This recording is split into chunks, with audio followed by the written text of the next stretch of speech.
All right, so last minute I decided to split this video into two because we don't always cover this in one day, but in a block schedule we have time, but in a normal schedule we wouldn't. So boom, split. All right, let's get rolling again. The second half of 7.5 now with tangent. I know I promised tangent in the first video, but I decided last minute. Audible. Cool.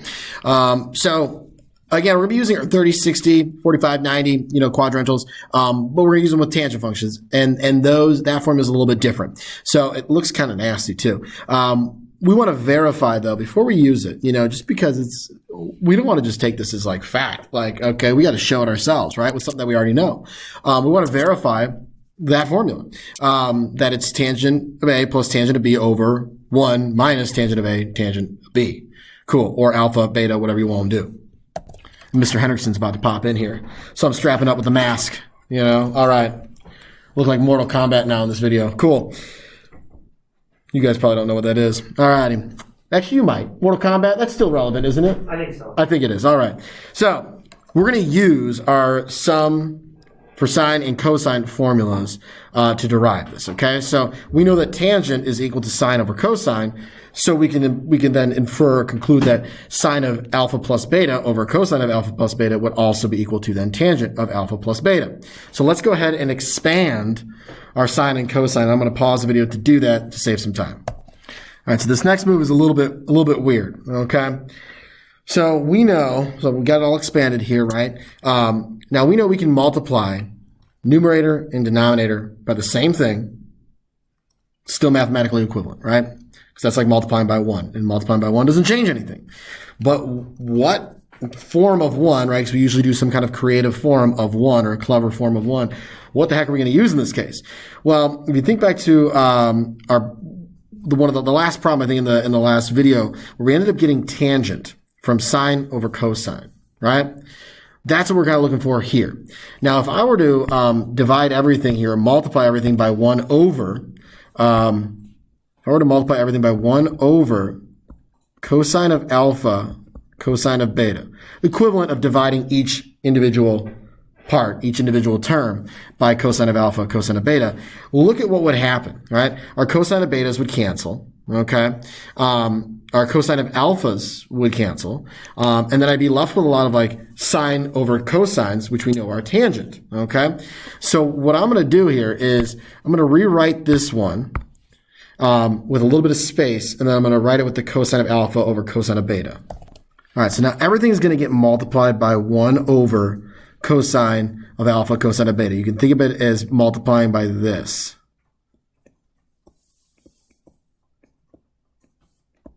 Right? I'm multiplying this whole thing by 1, essentially.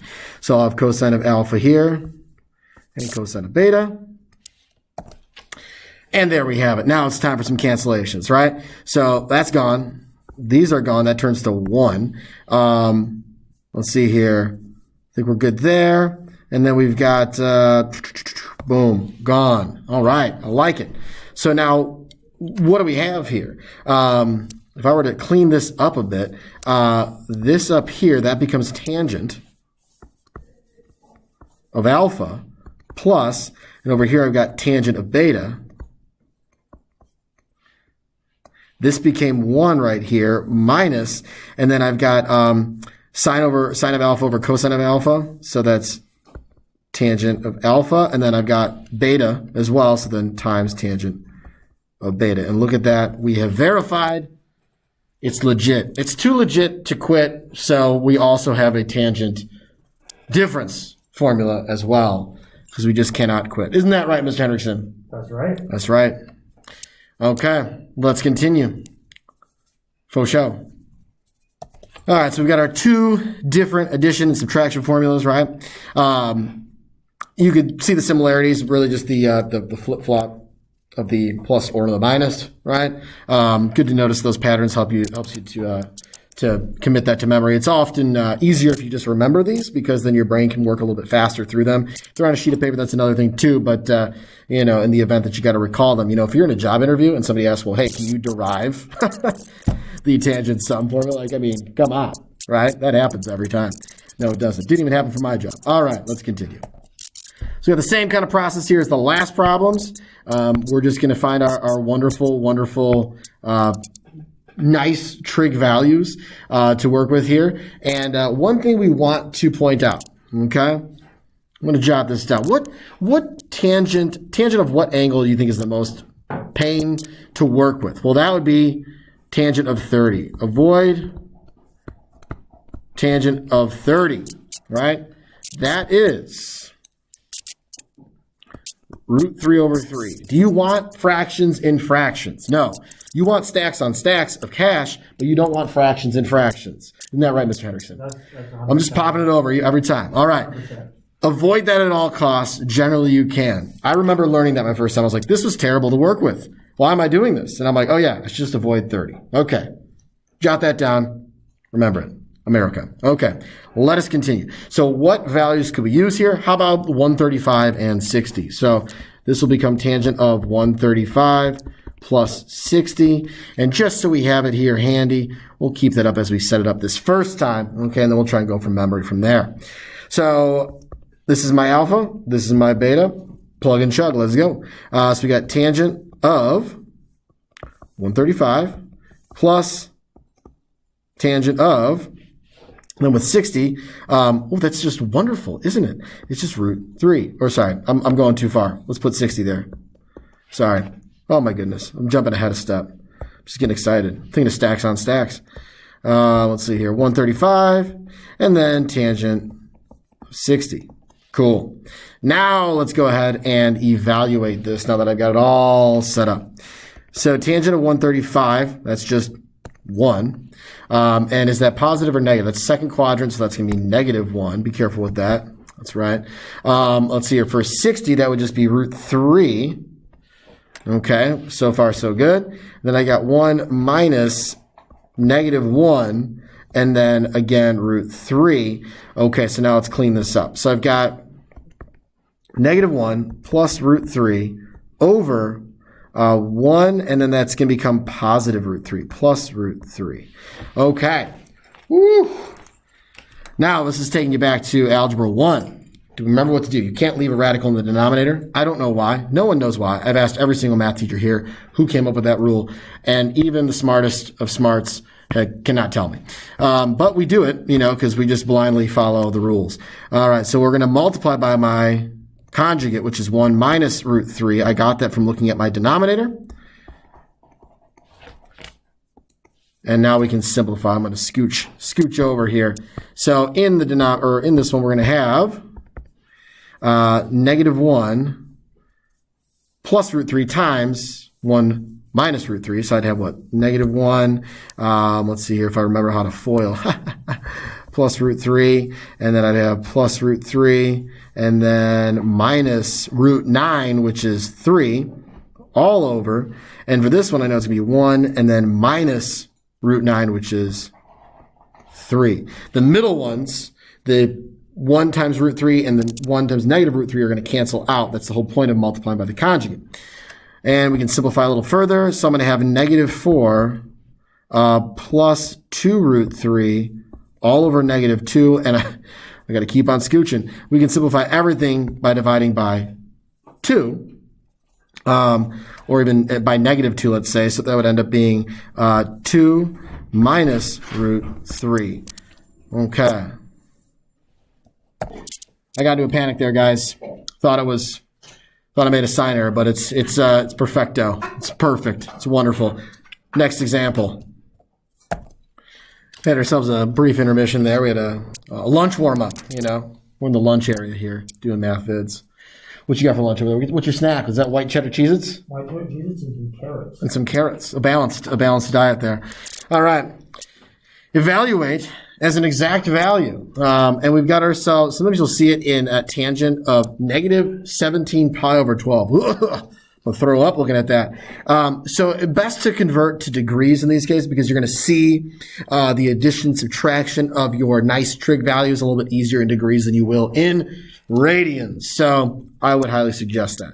Now for this one, again, avoid our 30-degree reference angles. How about -345 would work for that, right? So tangent of -300 plus 45. So I'm using the sum formula.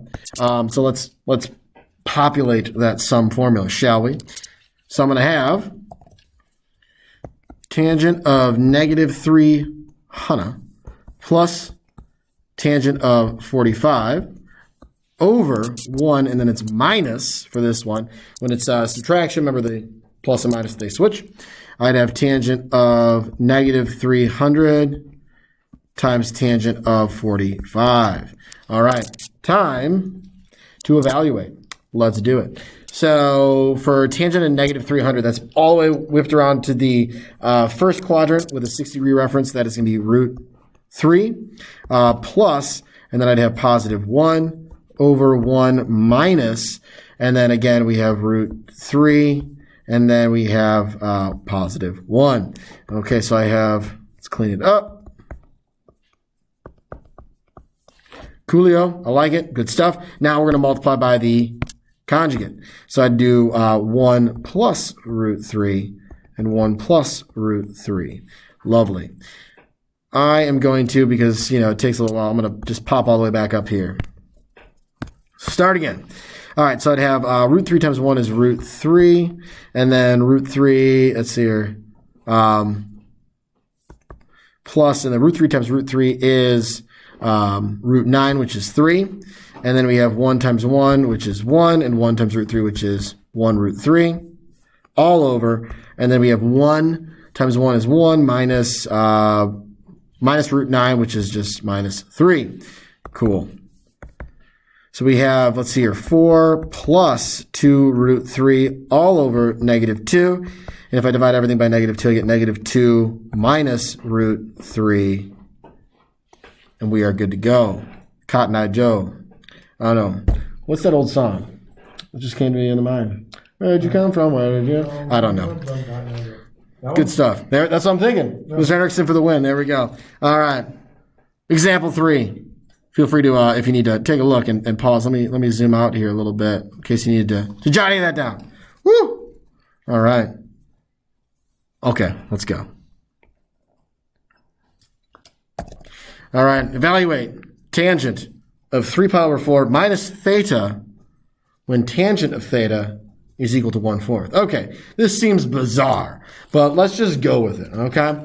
So I got tangent of 3 pi over 4. 3 pi over 4 is actually a nice one, right? So that's lovely, okay? So what I'm going to do is I'm just going to expand this portion right here, okay? Let's see what it looks like. So I've got tangent of 3 pi over 4 minus tangent of theta over 1 plus woo, tangent of 3 pi over 4 tangent of theta. Okay, so I'm just boom, taking this thing apart, right? Now, or expanding it rather than taking it apart. I think it's a better math term. Now I can evaluate everything. Well, tangent of 3 pi over 4. That's in my second quadrant. That is, what, -1? Yeah, it's -1. All right, so I'm going to get -1 minus, and then I know tangent of theta is 1/4. And then 1 plus, and then -1 and 1/4 there. Okay, so this really actually made things a whole lot easier. I didn't have to think about it. It was just given to me, right? And now let's do a little bit of cleanup. So I'll bring it back up here. I get -1 minus 1/4. So I can do -4 over 4 minus 1/4. That's -5 over 4 over. And then I've got 1 minus 1/4. So 4 over 4 minus 1/4. That would be 3 over 4. Feel free to take a sec to let that digest, okay, before moving on. Okay, that is the correct one there. Now what I could do, ooh, I love this move. Whoop, multiply by the reciprocal, right? So I'd have -5 over 4 times 4 over 3, and I end up with -5 thirds. Dunzo! I like it. Very good. Fantastic stuff. Uno mas. One more example.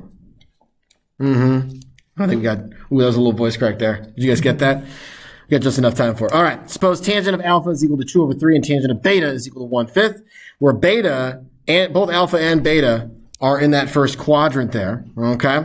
And notice that beta is going to be a smaller angle because that's the opposite is 1 over 5 as opposed to 2 over 3. We want to find tangent of alpha plus beta.